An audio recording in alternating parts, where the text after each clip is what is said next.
Que disons-nous à Dieu dans nos prières? On parle souvent de l'importance de prier, mais il est tout aussi important de savoir comment prier.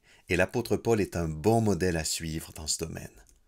C'est la raison pour laquelle dans cet épisode, on va apprendre à prier avec Paul. Ce qu'on a en Éphésiens 1, 15 à 23, c'est en réalité un rapport de prière. Paul indique comment il a l'habitude de prier pour les Éphésiens. Il est conscient que la croissance des chrétiens dépend totalement de l'action de Dieu et c'est pour ça qu'il prie fidèlement et régulièrement. Dans le plan de la lettre, cette prière intervient après la bénédiction ou la louange des versets 3 à 14.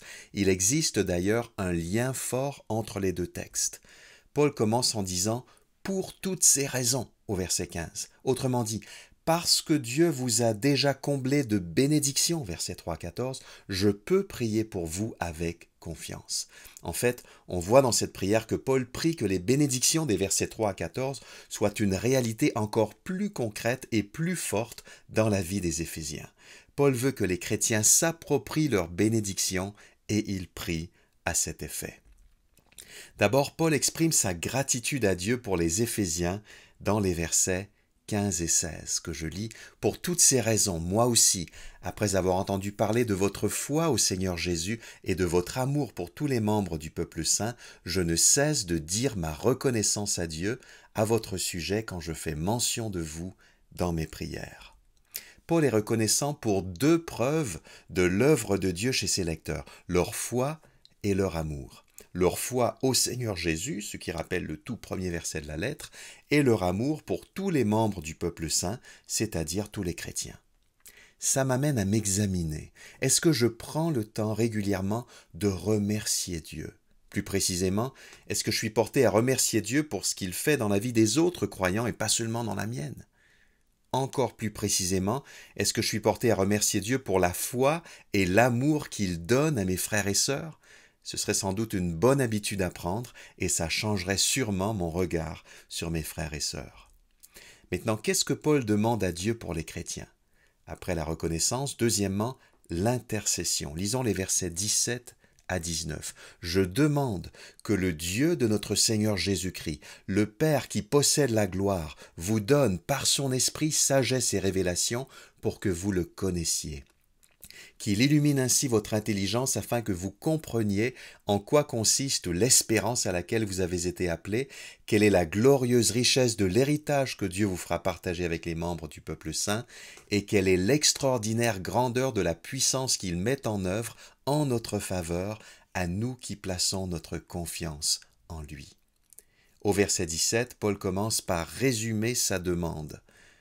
« Je demande que Dieu vous donne par son esprit sagesse et révélation pour que vous le connaissiez. » Je lis ici des extraits du verset 17. Paul a déjà dit que les Éphésiens avaient été marqués du sceau de l'esprit en Éphésiens 1,13. Ils ont déjà reçu l'esprit. Ici, il prie que ce même esprit leur transmette sagesse et révélation. Mais ce n'est pas complètement nouveau. En Éphésiens 1, 8 et 9, Paul a dit que Dieu avait donné pleine sagesse et pleine intelligence aux Éphésiens en leur faisant connaître le secret de son plan. Ici, il prie que Dieu leur donne sagesse et révélation pour mieux connaître Dieu.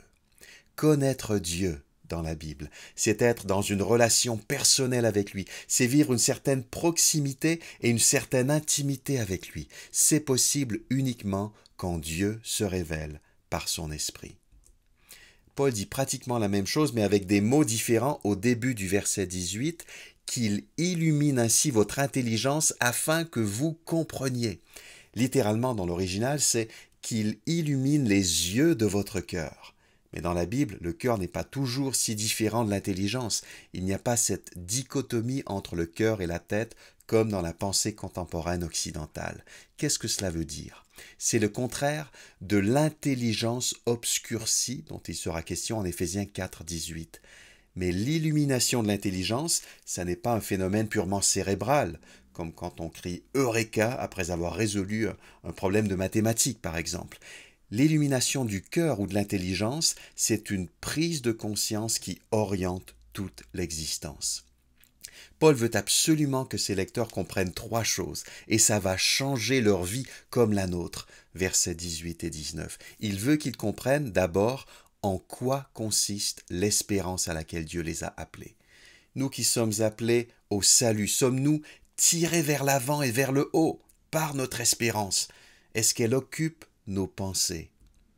Paul veut aussi que les chrétiens comprennent quelle est la glorieuse richesse de l'héritage qu'ils partageront. On pourrait aussi traduire quelle est la glorieuse richesse de l'héritage que Dieu possède dans la personne des saints. On appartient à Dieu, d'une certaine manière, on est son héritage. L'Église a une valeur inestimable aux yeux de Dieu, notamment parce que Dieu nous voit dans notre union avec Christ. On constate que les deux premières réalités à comprendre rappellent les versets 11 à 14 de la bénédiction. Enfin, Paul prie que les chrétiens comprennent, troisièmement, quelle est l'extraordinaire grandeur de la puissance que Dieu met en œuvre en notre faveur. On sait, on comprend que Dieu est puissant. Mais est-ce qu'on comprend qu'il est puissant pour nous? Pas seulement pour les autres croyants, mais pour moi. L'immense puissance de Dieu peut faire encore bien davantage dans ma vie et souvent je l'oublie.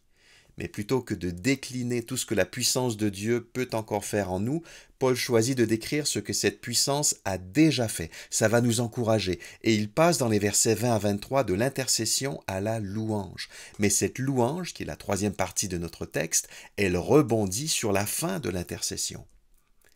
Je lis à partir de la fin du verset 19. Cette puissance, en effet, il l'a déployée dans toute sa force en la faisant agir en Christ lorsqu'il l'a ressuscité et l'a fait siéger à sa droite dans le monde céleste. Là, Christ est placé bien au-dessus de toute autorité, de toute puissance, de toute domination et de toute souveraineté. Au-dessus de tout nom qui puisse être cité, non seulement dans le monde présent, mais aussi dans le monde à venir.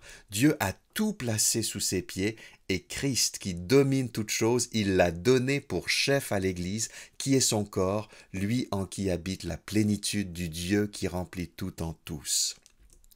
Ce que Paul affirme ici, c'est que la puissance de Dieu qui agit en nous, c'est cette même puissance qui a ressuscité Christ d'entre les morts et qui l'a fait siéger à la droite de Dieu, ce qui indique que sa mission est terminée et réussie.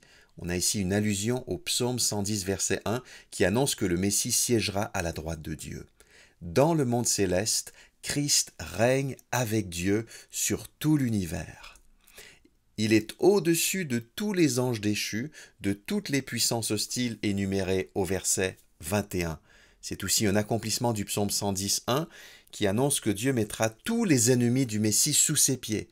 Pour Paul, les ennemis du psaume 110 sont les puissances hostiles maintenant soumises à Christ. Et Dieu a tout placé sous ses pieds, verset 22. Là, c'est un accomplissement du psaume 8, verset 7. Christ domine toute chose, verset 22. On arrive maintenant à la fin de la louange et de notre texte. Dieu a donné Christ pour chef, littéralement pour tête, à l'Église qui est son corps.